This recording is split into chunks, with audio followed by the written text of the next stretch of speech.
Social మీడియాలో ఏ చిన్న వార్త దొరికినా దాన్ని ఒక్క రేంజ్లో వైరల్ చేయడం మన నెటిజన్లకు వెన్నతో పెట్టిన విద్య.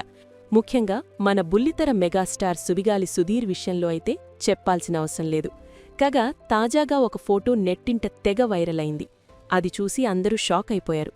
అదేంటంటే మన సుధీర్ ఎవరితోనో క్లోజ్గా ఉన్న ఫోటో అది. ఇంతకు ఆమె ఎవరో కాదు, దీపికా పిల్లి. దీంతో రష్మిని కాదని ఇప్పుడు ఈ యాంకర్తో ఏంటి ఈ రచ్చ అని అందరూ ఆరా తీశారు. ఇంతకు ఆ ఫోటో కథేంటి? నిజంగానే వీరిద్దరూ రిలేషన్లో ఉన్నారా? అసలు సుధీర్ కెరియర్ మొదట్లో ఎదుర్కొన్న ఆ చేదు అనుభవాలేంటి? తన 12 ఏళ్ల ప్రేమ బ్రేకప్ కావడానికి కారణమేంటి? నిజంగా సుధీర్ రష్మి మధ్య లవ్ నడిచిందా? అసలు ఇప్పటివరకు సుధీర్ సంపాదించిన ఆస్తులెంత అనే విషయాలు ఈ వీడియోలో తెలుసుకుందాం. సో వీడియోని స్కిప్ చేయకుండా ఎండ్ వరకు చూడండి. ముందుగా ఈ దీపికా పిల్లి మ్యాటర్లోకి వెళ్దాం. సుధీర్ పేరు చెప్పగానే మనకి రష్మినే గుర్తొస్తుంది కదా. కానీ రీసెంట్గా సుధీర్ దీపికా పిల్లి విదేశాల్లో షికార్లు చేస్తున్నట్టు, చాలా క్లోజ్గా ఉన్నట్టు ఒక ఫోటో బయటకొచ్చింది. ఇది చూసిన నెటిజన్లు ఊరుకుంటారా? రష్మికి హ్యాండ్ ఇచ్చి దీపికతో సెటిల్ అయ్యావా సుధీర్ అని కథలల్లేశారు.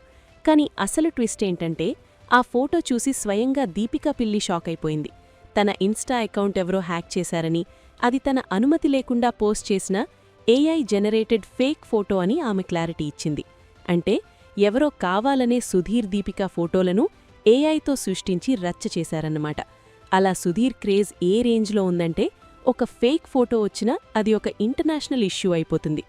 సరే, ఈ గాసిప్లు పక్కన పెడితే అసలు ఈ సుధీర్ ప్రయాణం ఎక్కడ మొదలైందంటే సుధీర్ ఆంధ్రప్రదేశ్లోని విజయవాడలో దేవ్ ఆనంద్ బయానా, నాగరాణి దంపతులకు జన్మించారు.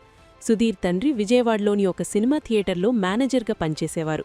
అంటే సినిమాల వాతావరణం సుధీర్కి చిన్నప్పటినుంచే ఇంట్లో ఉండేది. సుధీర్కి ఒక తమ్ముడు రోహన్ మరియు ఒక అక్క శ్వేత ఉన్నారు. అయితే ఇక్కడ ఒక వింత విషయమేంటంటే చదువంటే మనోడికి అస్సలు పడేది కాదు. సాధారణంగా ఎవరైనా ఇంటర్మీడియట్ని 2 ఏళ్లలో పూర్తి చేస్తారు. కాని మన సుధీర్ అన్న మాత్రం ఆ కాలేజ్ని వదల్లేక ఏకంగా 6 ఏళ్లపాటు ఇంటర్ చదివాడట. 5వ తరగతి నుంచే మామయ్య దగ్గర మ్యాజిక్ నేర్చుకోవడం వల్ల బుర్రంతా మ్యాజిక్ మీదే ఉండేది, కాని పుస్తకాల మీదుండేది కాదు. ఎంత పిచ్చంటే మా టీవీలో 1 ఛాన్స్ అనే షోలో పాల్గొనడానికి తన ఇంటర్ ఫైనల్ పరీక్షలను కూడా వదిలేసి వెళ్ళిపోయాడు. ఇక సుధీర్ లైఫ్లోకి వస్తే ఏదో సాధిద్దామని 16 ఏళ్ల వయసులో హైదరాబాద్ వచ్చాడుగాని ఇక్కడ అవకాశాలు రాలేదు. దాంతో మళ్లీ విజయవాడ వెళ్లిపోయి డాన్స్ క్లాసులు చెప్పుకోవడం మొదలుపెట్టాడు. కాని అప్పుడే ఆయన కుటుంబంలో ఒక పెద్ద విపత్తు జరిగింది. సుధీర్ నాన్నగారికి యాక్సిడెంట్ అయ్యి కాలు విరగడంతో రాడ్ వేశారు వైద్యులు.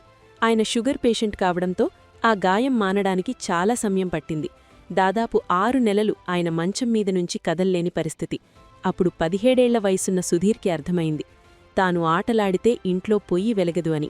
బాధ్యతగల పెద్ద కొడుకుగా మళ్లీ హైదరాబాదొచ్చి రామోజీ ఫిల్మ్ సిటీలో మెజీషియన్గా నెలకి 8,000 రూపాయల జీతానికి చేరాడు.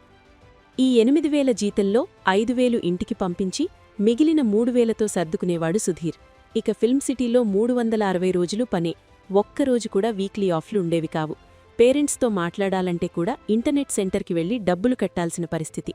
అలా 2 ఏళ్ల తర్వాత అక్కడ జీతం 30,000కు పెరిగినా సుధీర్కి తనమీద తనకి నమ్మకం పెరిగి అక్కడ్నుంచి బయటకొచ్చాడు. కాని ఆ నిర్ణయం సుధీర్ని రోడ్డుమీద నిలబెట్టింది. చేతిలో రూపాయి లేక, తినడానికి తిండి లేక చాలా రోజులు పచ్చడన్నం తిని గడికాడు. కొన్నిసార్లు దాహం వేస్తే వాటర్ బాటిల్ కొనే స్తోమత కూడా లేక మున్సిపల్ సింక్లో వచ్చే నీళ్లు తాగి కడుపు నింపుకున్నాడు. స్టేజ్ మీద అందర్నీ మాయ చేసే మెజీషియన్ తన ఆకలిని మాత్రం మాయం చేయలేకపోయాడు. ఇలాంటి పరిస్థితుల్లో సుధీర్ లైఫ్ని మార్చిన షో జబర్దస్త్. వేణు వండర్స్ టీంలో ఒక సాధారణ ఆర్టిస్ట్గా చేరిన సుధీర్ తన కామెడీ టైమింగ్తో టీం లీడర్ స్థాయికి ఎదిగాడు. గెటప్ సీను, ఆటో రాంప్రసాద్లతో కలిసి సుడిగాలి సుధీర్ టీంని సెట్ చేసి బుల్లితెర మీద ఒక రేంజ్లో క్రేజ్ సంపాదించుకున్నాడు. ఇక అప్పట్నుంచి సుధీర్ అంటే ఒక బ్రాండ్ అయిపోయాడు. డి, పోవే పోరా, శ్రీదేవి డ్రామా కంపెనీ, ఇలా ఏ షో చూసినా సుధీర్ పేరు ఉండాల్సిందే. ఇక సుధీర్ లవ్ స్టోరీకి వస్తే ఇది మరీ విషాదం. 5వ తరగతిలోనే ఒక అమ్మాయిని ఇష్టపడ్డాడట. 9వ తరగతిలో ప్రపోజ్ చేస్తే ఆ పిల్ల కూడా ఓకే చెప్పేసింది. దాదాపు 12 ఏళ్లపాటు వీరి ప్రేమ సాఫీగా సాగింది. కాని సుధీర్ హైదరాబాద్లో కష్టాల్లో ఉన్నప్పుడు ఆ అమ్మాయి మరొకరిని పెళ్లి చేసుకుని సుధీర్కి హ్యాండ్ ఇచ్చేసింది. ఆ దెబ్బతో సుధీర్కి ప్రేమ మీద నమ్మకం పోయిందో ఏమో కాని అప్పట్నుంచి పెళ్లి ఊసే ఎత్తడం లేదు. ఇప్పుడు రష్మితో ఎంత రొమాన్స్ చేసినా బయట మాత్రం మేం జస్ట్ ఫ్రెండ్స్ అని క్లారిటీ ఇస్తుంటాడు. అంటే రష్మి సుధీర్ కెమిస్ట్రీ కేవలం షో కోసం చేసే వినోదం మాత్రమే అని వారు పదే పదే చెప్తుంటారు. డబ్బు విషయానికి వస్తే ఒకప్పుడు 8,000 కోసం కష్టపడ్డ సుధీర్ ఈరోజు ఒక్కో సినిమాకి 25 నుంచి 30 లక్షల రూపాయల రెమ్యూనరేషన్ తీసుకునే స్థాయికి ఎదిగాడు. ఏడాదికి సుమారు 35 నుంచి 45 లక్షల వరకు సంపాదిస్తూ మొత్తం 5 నుంచి 6 కోట్ల రూపాయల ఆస్తులను వెనకేశాడు. ఇక హైదరాబాద్లో 2 ఇళ్ళు, విజయవాడలో 1 ఇల్లు ఇలా బాగానే సెటిల్ అయ్యాడు. అంతేకాదు గాలోడు, సాఫ్ట్వేర్ సుధీర్ వంటి సినిమాలతో హీరోగా కూడా తన సత్తా చాటుతున్నాడు.